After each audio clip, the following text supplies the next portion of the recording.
अस्सलाम वालेकुम। आप देख रहे हैं प्रोग्राम किसान की आवाज़ और मैं हूं आपके मेज़बान मिशाल इम्तियाज़। नाज़रीन, आज हम आपको बताने वाले हैं एक ऐसी बेल की काश्त पर जिसका आपने नाम सुना होगा, लेकिन आपको शायद ये नहीं मालूम होगा कि ये एक दरख्त है या फिर एक बेल है।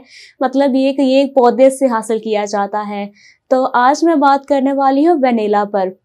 वेनिला वही वेनिला जिसका फ्लेवर हम आइसक्रीम में इस्तेमाल करते हैं, जो कि हम आइसक्रीम खाते हैं, ये उसी वेनिला की बात की जा रही है। तो नाज़रीन, जो वेनिला है उसकी एक बेल होती है, उसको जो फूल लगते हैं और फूलों से ही वेनिला को निकाला जाता है, एक्सट्रैक्ट किया जाता है। वेनिला एसेंस आप सब जानते हैं कि आइसक्रीम में, केक्स में इस्तेमाल किया जाता है और इसकी जो खुशबू है वो बहुत अच्छी होती है और बहुत तेज़ होती है। और यहाँ पर आपको मज़े की बात बताऊँ कि ये इंतहाई एक्सपेंसिव और ये बहुत ज़्यादा महंगा मिलता है। इंडिया में ये आपको आसानी से मिल जाता है, लेकिन पाकिस्तान में अगर आपने इसके पत्ते, इसके पौधे ढूंढने हैं तो आपको यकीनन इसके लिए मुश्किलात का सामना करना ही पड़ेगा, बिकॉज पाकिस्तान में आज तक कभी भी ऐसी कोई अनोखी चीज़ काश्त ही नहीं की गई। हाँ, अलबत्ता अगर आपको गंदम चाहिए है तो वो आपको उसके बीज काफ़ी मिल जाएंगे, लेकिन वेनिला की बात की जाए तो वो आपको ढूंढना ही पड़ेगा। तो आपको मज़ीद गाइड करती हूँ कि वेनिला क्या है, कैसे काश्त किया जाता है, किस टेम्परेचर में काश्त किया जाता है, इसका कितना रेट होता है और आपको ये कहाँ से मिल सकता है, इसका इस्तेमाल क्या होता है, इसकी मार्केट कौन सी होती है। तो आज आपको इस प्रोग्राम में ये तमाम चीज़ें लाजमी बताई जाएंगी, इसलिए इस प्रोग्राम को आखिर तक लाजमी देखिएगा। तो नाज़रीन, सबसे पहले बात करते हैं वेनिला के बारे में कि वेनिला का जो रेट है वो इस वक्त कितना है।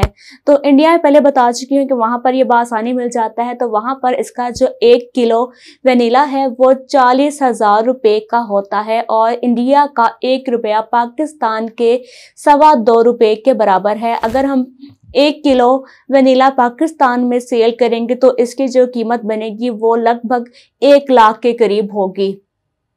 तो 1 लाख रुपए पर केजी इसका रेट है, इस कदर ये महंगा ये एसेंस होता है।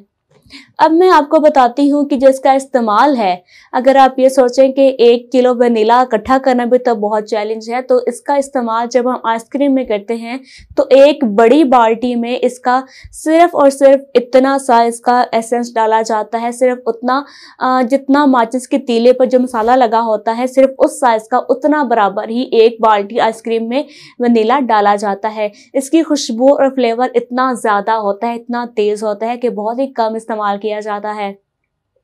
अब मैं बताऊंगी आपको कि पाकिस्तान में ये काश्त किया जा सकता है या नहीं।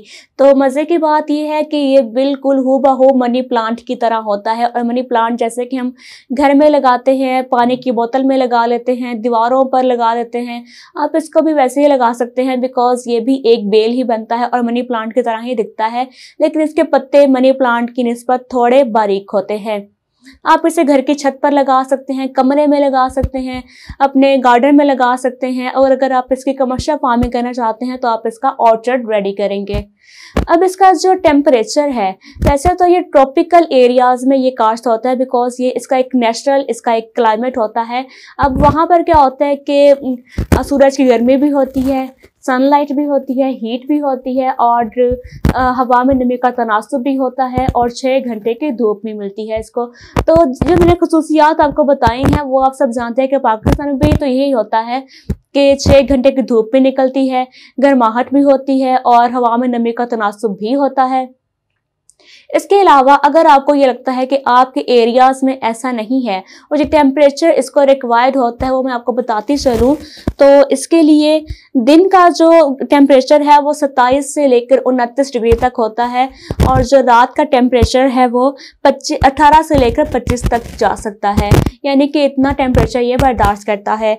इसके अलावा जो नमी का तनासुब होगा वो 85% होगा और ज़मीन का जो pH लेवल आपने लाजमी चेक करना है वो होगा 6.6 से लेकर 7.5 तक वो जा सकता है। अब मैं आपको बताती हूँ कि जो टेम्परेचर मैंने आपको बताया है, अगर आपके पास वो वैसा ही नहीं है तो आप उसको कैसे मेंटेन कर सकते हैं। अब आपने इन बातों से घबराना नहीं है कि जो पौधे गर्मी चाहते हैं या छांव चाहते हैं, अब आप उनको नहीं लगा सकते। अब ऐसा कुछ भी नहीं है, बिकॉज टेक्नोलॉजी आ चुकी है और अब आप मसनूई टेम्परेचर भी क्रिएट कर सकते हैं। तो इसके लिए आपने ऐसा टेम्परेचर क्रिएट करने के लिए आपने इसको ग्रीन हाउस में लगाना है। आपने ग्रीन शीट्स लगानी है और इसके अंदर आपने मसनूई रॉड्स लगा लेने हैं और फिर एग्जॉस्ट फैन लगा लीजिए, तो उससे ये जो टेम्परेचर मैंने आपको बताया ये मेंटेन हो जाएगा। लेकिन पाकिस्तान में मोस्टली ऐसे इलाके भी हैं जहाँ पर इतना दर्जा हरारत रहता ही है। तो ये टेम्परेचर मैंने आपको बता दिया। और इसके अलावा अब मैं आपको बताती हूँ कि हमने इसको एक्सट्रैक्ट कैसे करना होता है और ये कितने अरसे में तैयार हो जाता है। अगर आपके पास वनीला की सिर्फ एक बेल ही कामयाब हो जाती है तो आप उसकी एक बेल से सैकड़ों मजीद पौधे बेलें भी तैयार कर सकते हैं, क्योंकि आप उसको जैसे हम मनी प्लांट को काट के दोबारा फिर से लगा देते हैं और वो दोबारा फिर से उगना शुरू हो जाता है, बिल्कुल इसी तरह ही वनीला की भी बेल को जब आप काटेंगे तो किसी और में लगाएंगे तो ये भी उगना शुरू हो जाता है। तो आपने सिर्फ एक ही बेल आपको चाहिए होगी और आप उसी एक बेल से बेशुमार पौधे और बेलें तैयार कर सकते हैं। और सिर्फ 2 साल के अंदर ही आपको ये इसके जो फ्लावरिंग का प्रोसेस है वो शुरू हो जाता है। जब ये इसकी बेलें बहुत ज़्यादा बड़ी हो जाती हैं, उसकी एक बेल का जो साइज आता है वो मिनिमम 20 फीट जाता है और मैक्सिमम 40 फीट तक जाता है। इतनी बड़ी बड़ी इसकी बेलें हो जाती हैं और आप इससे बेशुमार पौधे भी ऐसे ही बना सकते हैं। तो जब आपकी बेल इतना साइज निकाल चुकी होती है, मैच्योर हो चुकी होती है, तो फिर 2 साल 3 साल के अंदर ही आप इसे वनीला लेना शुरू कर देते हैं। अब जैसे आप सब जानते होंगे कि ज़ाफ़रान के जो फूल निकलते हैं उसमें स्टिग्मा होते हैं, यानी कि पतली पतली सी लाइनें होती हैं ब्राउन कलर की, वही ज़ाफ़रान होता है। सिमिलरली इसी में भी ऐसा होता है, जब फूल निकलते हैं तो फूलों में ही ऐसा स्टिग्मा होता है जिसे वनीला कहा जाता है और फिर उनको तोड़कर अलग कर लिया जाता है। उसके बाद कुछ उसको वॉश करते हैं, वॉश करने के बाद उसको ड्राई करते हैं, छाँव में रख के ड्राई करने के बाद आप उसको वनीला एसेंस के तौर पर इस्तेमाल कर सकते हैं। नाज़रीन, ये थी आज का प्रोग्राम। अगर आपको इसके हवाले से मज़ीद कुछ जानना है तो आप मुझे कमेंट कीजिए और आप हमसे रब्ता कीजिए। और लेकिन आपको ये लाजमी काश्त करना चाहिए और इसके पौधे अगर पाकिस्तान में आपको नहीं मिल रहे तो आप बाहर से भी इसके पौधे मंगवा सकते हैं और अब ये कोई इतना मुश्किल काम नहीं रह गया। लेकिन लाजमी काश्त कीजिएगा, बिकॉज ये हमारी नीड भी है और बहुत ज़्यादा एक्सपेंसिव भी है। आइसक्रीम भी बनाई जाती है पाकिस्तान में और केक भी बनाए जाते हैं और वहाँ पर ये सबसे इम्पॉर्टेंट एलिमेंट वनीला एसेंस ही होता है। इजाज़त दीजिए, खुदा हाफिज।